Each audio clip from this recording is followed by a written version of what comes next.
4 Indian civilisation and culture का para number 4 को हम पढ़ते हैं। और अगर आपने जो है पैरा नंबर 2 के लिए और पैरा नंबर 1 के लिए वीडियो आपने नहीं देखा है तो प्लेलिस्ट में आपको मिल जाएगा, आप उसको देख लीजिए, जरूर देखें।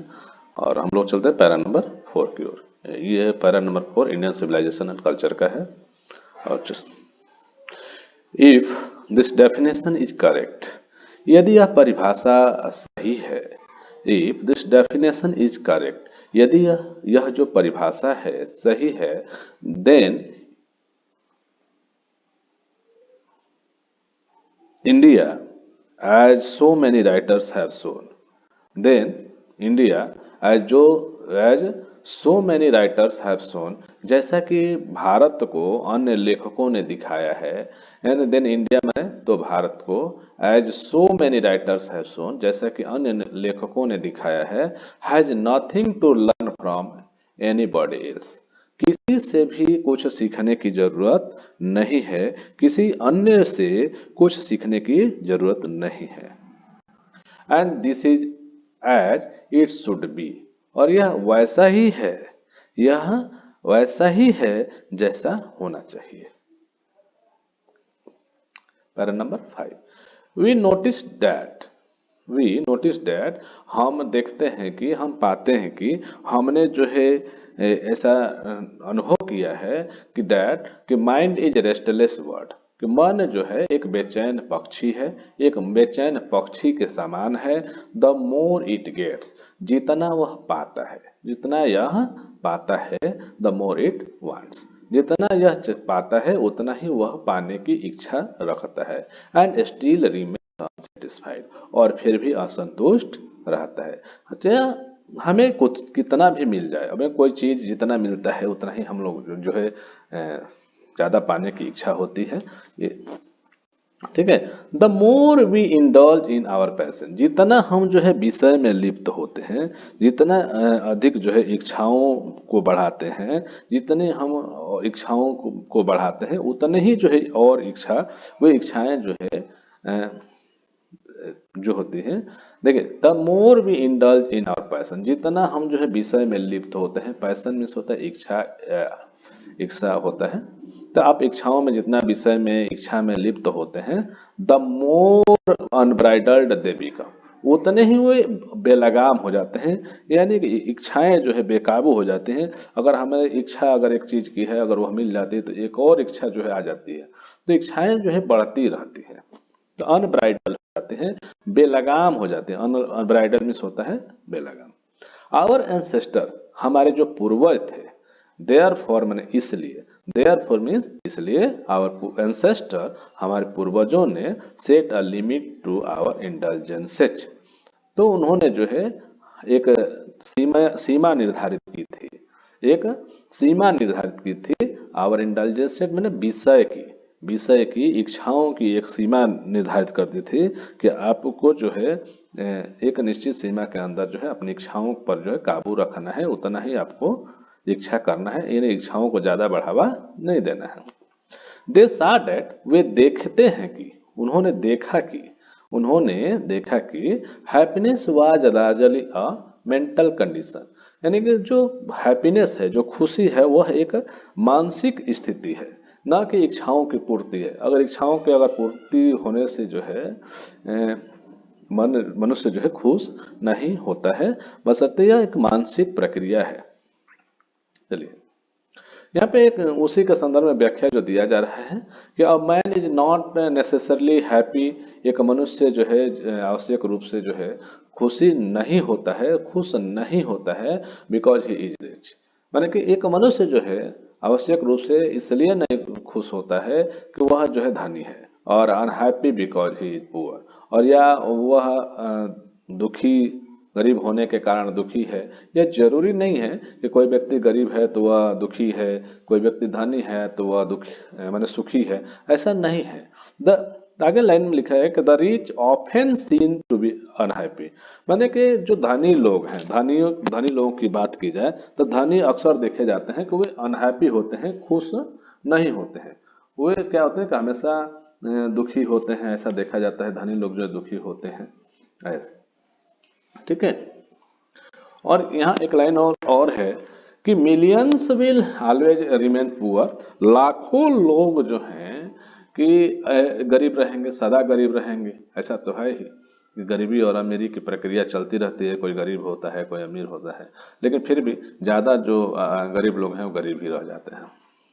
ऑब्जर्विंग ऑल दिस, इन सब बातों को देखते हुए, ऑब्जर्विंग ऑल दिस, इन सब बातों को देखते हुए, आवर एंसेस्टर्स, हमारे पूर्वजों ने dissuaded us from luxuries and pleaser.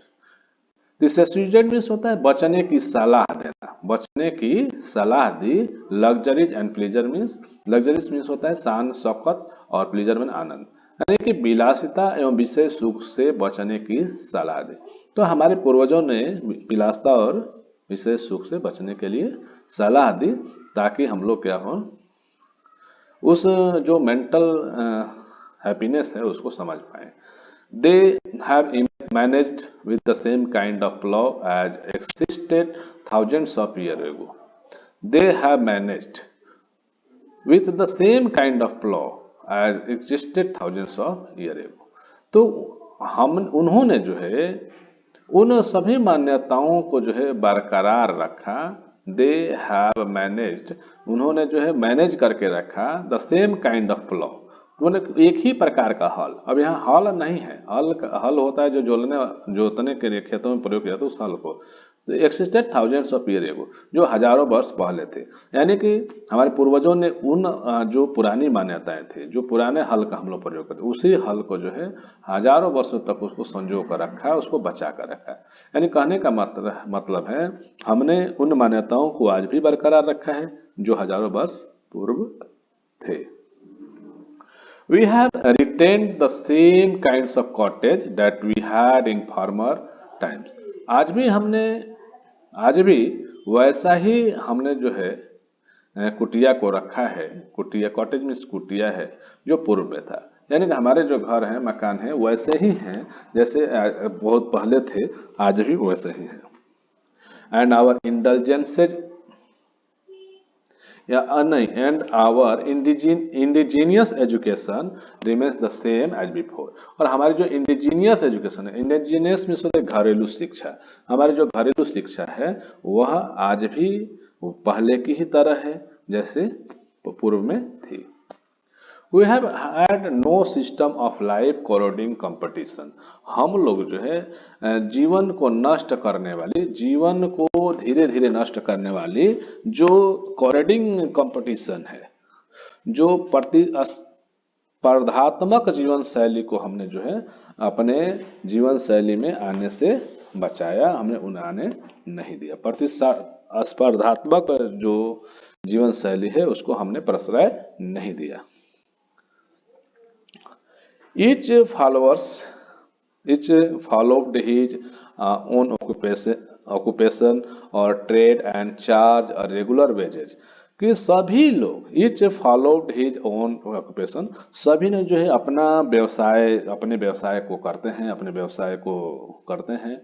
And occupation means होता है पेशा, ट्रेड मीन्स व्यापार, and charge a regular wages, और जो नियमित मजदूरी पाते हैं, उचित मजदूरी पाते हैं।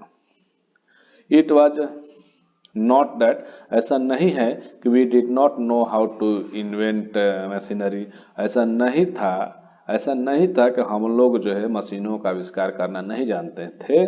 But our forefathers knew, लेकिन हमारे जो फोर फादर्स मीन्स होते पूर्वज, हमारे पूर्वज जानते थे। क्या जानते थे उसको हम लोग देखते हैं कि that if we set our hearts about after such things, यदि हमने अपना दिल जो है, अपना मन जो है इन चीज़ों के पीछे अगर लगा देंगे, हम अपने मन को इन चीज़ों के पीछे लगा देंगे, we would become slaves and lose our moral fibre, हम लोग जो है उन चीज़ों के क्या हो जाएंगे, गुलाम हो जाएंगे और अपनी नैतिकता को खो देंगे, मोरल फाइबर को खो देंगे, नैतिकता को खो देंगे। जिससे मोरल फाइबर्स होते हैं, जैसे हाथ पैर से जो हम लोग काम करते हैं तो हमारी शक्ति बरकरार रहती है, तन मन की शक्ति मिलती है, बरकरार रहती है, मन शुद्ध रहता है और शरीर स्वस्थ भी रहता है। They therefore after due deliberation decided, इसलिए दे देयरफॉर मैंने इसलिए they after due deliberation decide, मैंने काफी सोच समझकर, डेलिब्रेशन में सोच समझकर, डिसाइडेड में निर्णय किया है that we should only do what we could with our hands and feet, कि हमें वही करना चाहिए, वी शुड ओनली डू, हमें वही करना चाहिए, that we should only do, हमें वही करना चाहिए what we could with our hands and feet, जिसे हम अपने हाथों से पैरों से कर सकें। दे saw that, उन्होंने देखा था कि आवर हैप्पीनेस एंड हेल्थ, हमारी खुशियों को, हमारी जो रियल हैप्पीनेस है एंड हेल्थ है, जो वास्तविक खुशी है, स्वास्थ्य है, consisted in the proper use of our hands and feet, और हमारे हाथ और पैरों की क्रियाशीलता को बनाए रखने में ही रियल हैप्पीनेस है, यानी कि वास्तविक खुशी है, वास्तविक स्वास्थ्य है। तो अगर हम लोग अपनी क्रियाशीलता को बनाए रखते हैं तो हैप्पीनेस मिलेगा, खुशी मिलेगा आदि।